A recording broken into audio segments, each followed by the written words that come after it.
Ce qui nous distingue vraiment beaucoup dans le domaine, c'est qu'on fait de la gestion active avec les investissements de nos clients. Puis quand je leur parle de gestion active, là, je vois un gros point d'interrogation sur leur face. En fait, la gestion active, ce que c'est qu'on va venir prendre ton investissement, ton argent, on va l'investir dans certains fonds de placement, mais ça ne veut pas dire que je vais te laisser parker là-dedans pendant 10, 15, 20 ans. On va venir potentiellement rebalancer le portefeuille de notre clientèle, dépendamment de ce qui se passe dans le marché, l'économie, la politique, les guerres, les pandémies. Donc, c'est toutes des choses qui pourraient faire en sorte qu'on va changer le portefeuille de notre clientèle, finalement. Puis tu vois, c'est là qu'on ne fait pas ça à tous les jours ou à tous les mois. C'est vraiment selon des événements qui vont être vraiment importants de le faire pour aller saisir une opportunité ou se retirer d'un marché.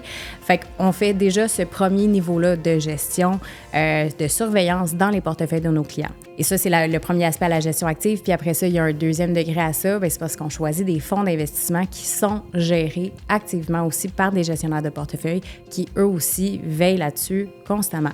Un exemple très concret, là, c'est qu'en 2022, on a eu une hausse des taux d'intérêt, l'inflation dans le tapis, puis la guerre en Ukraine. Donc, au début de l'année 2023, on a rebalancé le portefeuille de nos clients pour aller prioriser certains secteurs, notamment la technologie. Et ça a été très profitable pour nos clients. Donc, c'est exactement ça, de la gestion active.